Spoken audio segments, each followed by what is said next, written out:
been a whirlwind. We've been implementing the strategic plan, and my number one goal was just to get used to the guys, have them get used to how I work on the field, off the field. So we did individual meetings with all the players, and I just laid out my expectations, and we're going to have very high standards here. And all the administration's been great. They've been very welcoming, and met with the president yesterday and dean of admissions, and everyone wants men's soccer to succeed. And so it's been fast, it's been long days, 16, 18-hour days, but we're in a good spot.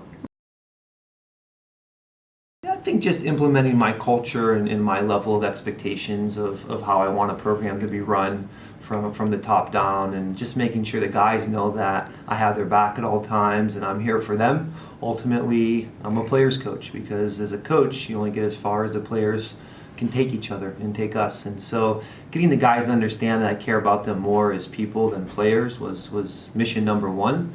And then mission number two was getting the guys to understand that their goals and dreams become my goals and dreams, and letting them know that we're all going to pull the rope in the same direction. And even though I didn't recruit these guys, that they're my guys. Just implementing the strategic plan, putting together the blueprint of what the staff is going to look like, recruiting, assigning dates around the corner, and getting out on the road and recruiting, and just getting the Portland men's soccer brand out there, because this place has so much to offer. Portland is Soccer City, USA, and Merlot Field is one of, if not the best stadiums in the country. And no staff decisions yet. The guys here are loyal to the program. They're former alum, and so I've met with both of them, and it's kind of a feeling out process. But I told them I would be upfront and honest with them the whole way, and we'll make decisions here in the short term. I'm a type of coach that wants to play a possession brand of soccer. I want to have a dominant brand where we have the ball and we're dictating the game. But we also have equal intensity to the defending part of the game, and we want to be a team that has steel in our spine and is able to, win with the ball. Of course, that's always the goal, but also to be a team that's not soft, to be a team that is capable of defending and holding off leads.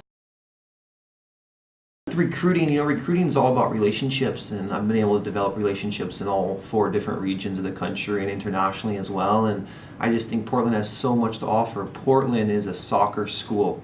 There's probably 3 or 4 schools in the country that soccer is the #1 school on campus. So, with the Village Drum Squad and all the fans that we have here, I think it's going to be an easy sell. The fact that there's an MLS team in town and we can link up with the Portland Timbers, we really want to make a fence around Portland and keep the best players in town. And they grew up wanting to be close to home and close to family, and that's priority number 1, is to get the best local players to come play at the University of Portland.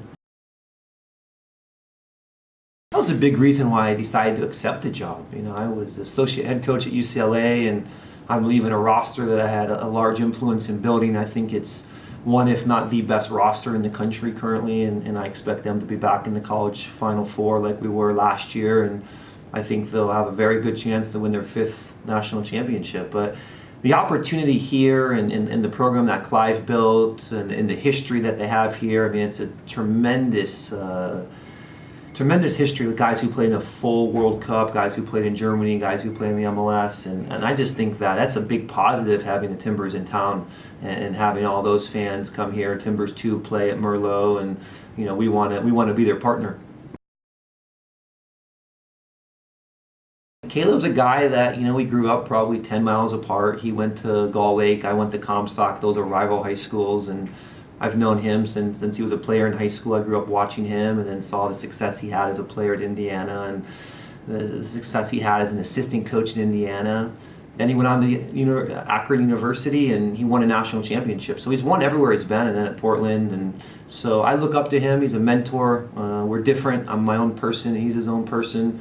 I haven't accomplished anything yet, and he's won quite a lot. So he's just a good resource to have in town, to be able to pick his brain, to be able to go spend some time with him and see how he runs his program. And we model our program, the way I model my coaching is off the top teams in the world. So we've had an opportunity to go to England together, to go to Chelsea, to study how they operate, to go to Arsenal and Fulham and Liverpool. And I think any great coach is a good thief, and they're always looking for the best ideas and the best blueprints.